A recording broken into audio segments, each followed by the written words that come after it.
Good morning. Welcome to Bhaskar speaks. இன்னும் ஒரு 10 நாளில் தமிழ்நாடு சட்டசபை தேர்தல் நடக்க போகுது. டிஎம்கே ஃப்ரண்ட், ஏடிஎம்கே ஃப்ரண்ட்டு, தொடர்ந்து விஜய் அப்படின்னு நிறைய அரசியல் களம் சூடு பிடிச்சிட்டே இருக்குது.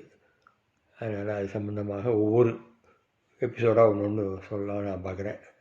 இந்த முதல் இதில் எடப்பாடியை பற்றி தான் பேசணும். அதிமுகவின் தலைவர். அவரை பார்த்தா எனக்கு ரொம்ப பரிதாபமாக இருக்குது. என்னென்னா, அவர் ஏதோ புதைகுழியில் போய் மாட்டிக்கிட்டார். பாரதிய ஜனதா கட்சிங்கிறது ஒரு புதை மணல், அதில் போய் சிக்கிக்கிட்டார். இப்போ பரிதாபமான ஒரு நிலைமையை தான் நான் பார்க்குறேன். அவர் தெரிஞ்சு பண்ணால் தெரியாமல் பண்ணுறாங்கிறது இல்லை. ஏன்னா இது 6 மாதம் முன்னாடியே ஒரு ஸ்கெட்ச் போட்டு தான் அமித்ஷா இங்கே அவரோட ஒரு ஃபோர்ஸபுளாக ஒரு அலையன்ஸ் ஒன்று போட்டுட்டு, அவரை முதல்ல தனியாக ஏடிஎம்கேவோட அலையன்ஸ்னு போட்டுட்டு, அதுக்கப்புறம் கொஞ்சம் கொஞ்சமாக அவர் அமித்ஷா அவரோட வேலையை காமிச்சார்.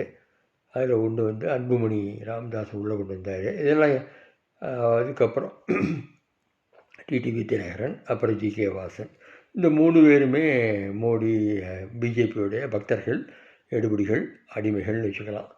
ஸோ அவங்கள கொண்டு அதுக்கப்புறம் சேர்த்தார். இது ஒரு பக்கம் நடந்துக்கிட்டு இருக்கும்போதே, இன்னொரு பக்கம் விஜய் என்ன பண்ணுறது அப்படிங்கிறது அவங்களுக்கு ஒரு இது. அது சம்மந்தமாக நம்ம தனியாக, அந்த கட்சி சம்மந்தமாக நம்ம தனியாக பதிவிடுவோம். இப்போ எடப்பாடியோட நிலைமை என்னென்னா, அவரை மிரட்டி தான் கண்டிப்பாக அலையன்ஸ் போட்டிருக்க முடியும். அதில் வேறு எந்த வாய்ப்பும் கிடையாது. ஏன்னா ஏடிஎம்கே அவரோட கட்சியின் செல்வாக்கை விட்டுட்டு ஒரு அலையன்ஸ் போடுறாருன்னா, நீங்களும் உங்களோட முன்னாள் அமைச்சர்களும் ஜெயிலுக்கு போக வேண்டியிருக்கோம் அப்படின்னு சொல்லிட்டு மிரட்டி தான் இந்த மாதிரியான ஒரு அலையன்ஸ் அவங்களோட அவங்க போட்டிருப்பாங்க. ஆனால் அவங்க என்ன எதிர்பார்த்துருக்க மாட்டார் எடப்பாடி அப்படின்னா, இந்த 3 பேரும் அவங்க ஏற்கனவே மோடியோட பக்தர்கள். இன்னொன்று பிஜேபி ஒரு 27 சீட்டில் போட்டு போடுது.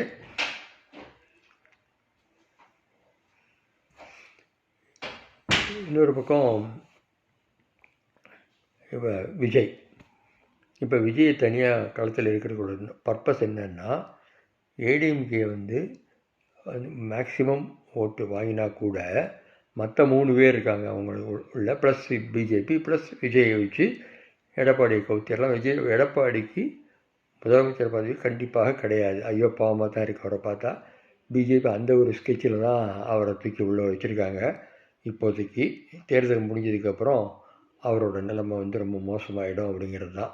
அவர் எவ்வளோ தான் சீட்டு வாங்கினாலும் மேக்சிமம் அவரால் தனிப்பட்ட முறையில் 60லேருந்து 70 சீட்டு வாங்கலாம் வச்சுக்கோங்களேன். அந்த 60-70